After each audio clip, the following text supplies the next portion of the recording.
Intermittent fasting is as simple as a schedule that divides your day into two parts, an eating window and a fasting window.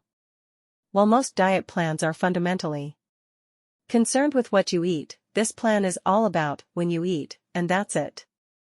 There's no meal planning, no shopping lists, or other advanced preparation. You can customize your eating schedule based on your lifestyle, and then all you have to do is follow the schedule. The structure of intermittent fasting is meant to make the most of your body's natural metabolic processes every day, so that you can be on your way to long-term optimal health. The benefits of intermittent fasting. Intermittent fasting might just be the simplest diet you've ever encountered, and it has something for everyone, whether you're looking to lose weight, increase your athletic performance, or boost your brain health. In fact, the results are so potent, they almost seem too good to be true. We were skeptical too, so we've compiled a list of all the health benefits supported by scientific studies. 1. Weight loss and maintenance. By training your body to burn fat for energy, intermittent fasting will tap into your body's natural weight loss mechanisms. Plus, the simplicity of the plan means you're much more likely to stick with it. 2. Increased energy. Unlike so many calorie restriction diets that can make you feel sluggish, the intermittent fasting schedule is designed to regulate your hormones so that you're always easily accessing stored fat for energy. No more afternoon slumps. 3. Increased mental clarity and focus. Intermittent fasting has the ability to boost your brain power because it increases your BDNF, which supports brain connectivity and new neuron growth. For better cognitive function. The hormonal changes that occur when you follow intermittent fasting have actually been shown to provide protection against neurodegenerative diseases that affect your memory and brain function. 5. Regulated blood sugar and insulin levels. The quickest and most efficient way to lower insulin levels is through fasting.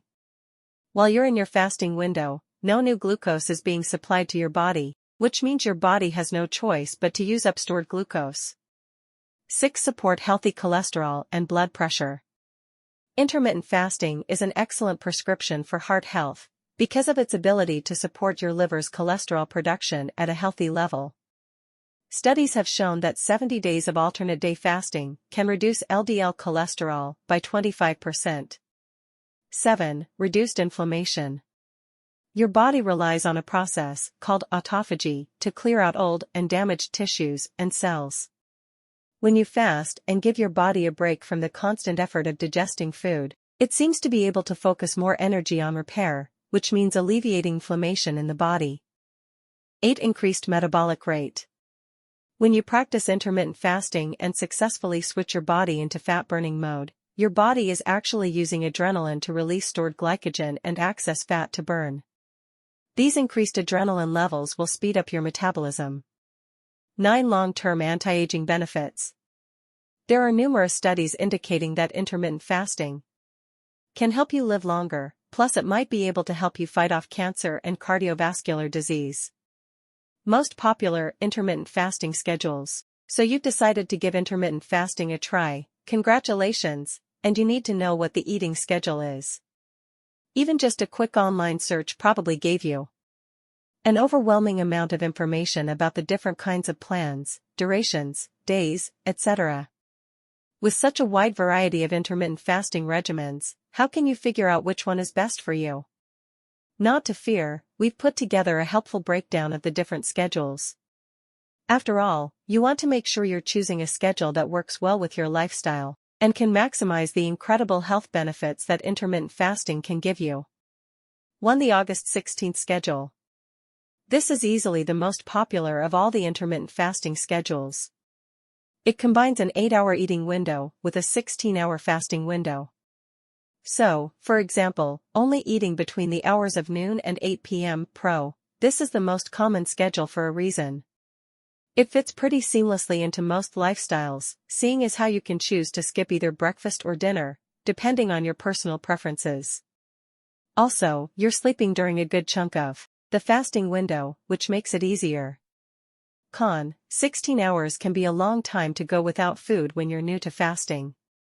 After 1 or 2 weeks, most people hardly notice any more hunger pangs, but it does take your body a little while to get adjusted to this schedule. Who's it for? This schedule is suited for just about anyone, but especially if you've already experimented with shorter fasting windows, you might want to give this one a try. It tends to hit the sweet spot for most people as far as being manageable while still providing noticeable benefits. To the December 12th schedule. This is typically the best way to start out for anyone completely new to fasting. It used to be quite normal for people to fast for 12 hours. Dinner time around 7 p.m., breakfast at 7 a.m. Enter the advent of freezer food and late-night snacks, not to mention the longer work days, which cause people to stay up later. Suddenly we are eating around the clock, and it's wreaking havoc on our blood sugar and waistlines. Did you know that your body doesn't actually switch from a fed state to the fasted state until about 4 hours after you've finished your last meal? Pro: this schedule requires minimal effort. It is a great way to reset your body to what is more natural for it, giving your digestive system a break overnight. Plus, you'll probably sleep better and you're not likely to experience any hunger pangs with such a small fasting window.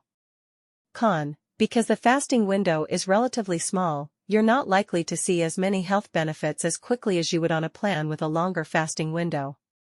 This is because it typically takes your body anywhere from 8 to 10 hours after enjoying your last meal to get to a fasted state. Only then do you enter fat-burning mode. So with a 12-hour fast, you're only going to be in fat-burning mode for maybe 2 to 3 hours. Who's it for? Anyone new to fasting or struggling with the idea of giving up food for too long. The 20-hour fast, warrior diet. A 20-hour fasting schedule has been popularized by the warrior diet, which was created by Ori Hofmeckler. Inspired by the eating habits of ancient Spartan and Roman warriors, this plan requires you to eat all your food within a 4-hour window. So, for example, only eating between 2 p.m. and 6 p.m. The warrior diet also encourages and focuses on high-intensity interval training and a diet of unprocessed foods. Pro: because this is a pretty condensed intermittent fasting schedule, it can work really well for folks with a hectic lifestyle. You only have to worry about preparing and eating food for 4 hours per day, and the rest of the day you can just focus on getting everything else done. Also, many people report getting very deep and restful sleep when they follow this plan. Con: it can be difficult for some people to go a full 20 hours without consuming any calories, especially when you're just starting out with fasting. Who's it for? Someone who already has some experience with intermittent fasting but who is looking for faster fat loss results. Also, there are online testimonials of folks who started with the 16/8 plan but found that they were still experiencing sugar cravings and a desire to overeat during the 8-hour window. These folks found great success with the warrior diet, because it is nearly impossible to overeat in a 4-hour eating window, given the limited space in your belly. For the 24-hour fast. Despite how it sounds, a 24-hour fast does not require you to go a whole day without eating. You will just be fasting from dinner one day until dinner the next day. Or breakfast to breakfast or lunch to lunch, depending on what you prefer. If you have dinner at 7 p.m. tonight and don't eat again until 7 p.m. tomorrow, you've just completed a 24-hour fast. Pro: this one can be very complimentary to a busy day at work. Let's say you have a super hectic day at the office or maybe a full day of travel. Instead of stressing about when and what to eat in the midst of your chaotic day, just take a break.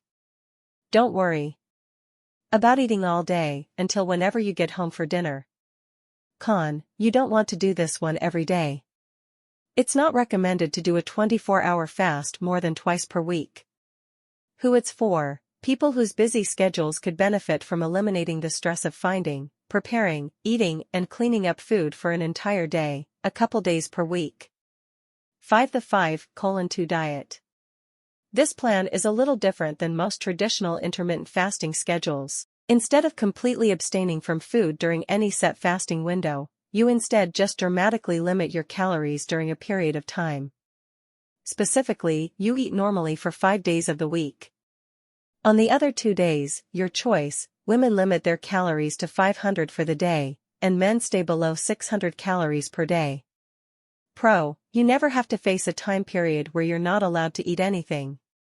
This is a great plan to ease your way into the concept of fasting, without diving in all the way. Con, you do have to be pretty precise about counting calories twice a week, which can be a pain. That means you need to look up the caloric content of everything you're eating, measure out your portion sizes, and keep track throughout the day. Who it's for: people who enjoy the process of counting and tracking calories. We know you're out there. This is also a great plan for anyone who is daunted by the prospect of having to face hunger pangs while fasting, because you never actually have to go without food on this plan. 6. Tim Ferriss 3-Day Fast Protocol. Tim Ferriss has developed a 3-day fasting protocol that is meant to accelerate your transition into ketosis, also known as fat-burning mode. Here's what it looks like: stop eating by 6 p.m. on Thursday. On Friday morning, go for a 3 to 4 hour walk while drinking lots of water. This should use up your body's remaining glycogen stores, which will then transition you into ketosis. You don't eat anything all day Friday and Saturday, but Tim does recommend supplementing with MCT oil or other ketone sources. You continue your fast into the daytime on Sunday and then break your fast with dinner on Sunday evening, right around 6 p.m. Tim's protocol recommends doing this kind of 3-day fast once a month. Pro: this plan has proven results for dropping people into ketosis much more quickly than other schedules, and because you stay in ketosis for several days, you can expect accelerated fat loss, plus reduced inflammation and increased autophagy, cell regeneration. Con: fasting for several days straight is not easy for the uninitiated. You also have to plan your day around being able to go for a long walk on the first full day of fasting. And definitely expect to have lower energy levels throughout the fast. Who it's for: anyone who's highly motivated to get accelerated benefits of intermittent fasting. If you've already experimented with other schedules and maybe are looking for a kickstart to break through a weight loss plateau, this might be the right plan for you. 7. Alternate day fasting. This intermittent fasting schedule is actually a hybrid plan, where you can pick either the 16/8 schedule, the 12-hour fast, or the 20-hour fast. Then, instead of following that plan every single day, you would only adhere to your chosen fasting window every other day. Pro: this approach tends to make any intermittent fasting schedule much more manageable and customizable. Con: it might take a little longer to see health benefits, since you're not switching your body into the fasted state every day. Please note, this doesn't mean you won't see benefits. Plenty of people get awesome results with alternate day fasting, and they find it much easier to sustain. Who it's for: anyone not ready to commit to a full intermittent fasting schedule every day. Also, this approach definitely seems to work better for some women. You can read more about how intermittent fasting can affect women differently further below. 8. 36-hour fast. This is a more intense fasting approach, typically deployed in situations where there is physician oversight and you're trying to regulate type 2 diabetes. It looks like this: finish eating dinner by 7 p.m. tonight, don't eat at all tomorrow, and then have breakfast after 7 a.m. the day after tomorrow. Pro: excellent success rate, over the long term, for managing insulin sensitivity. Con: quite difficult to implement. Who it's for: primarily recommended for those trying to manage insulin sensitivity.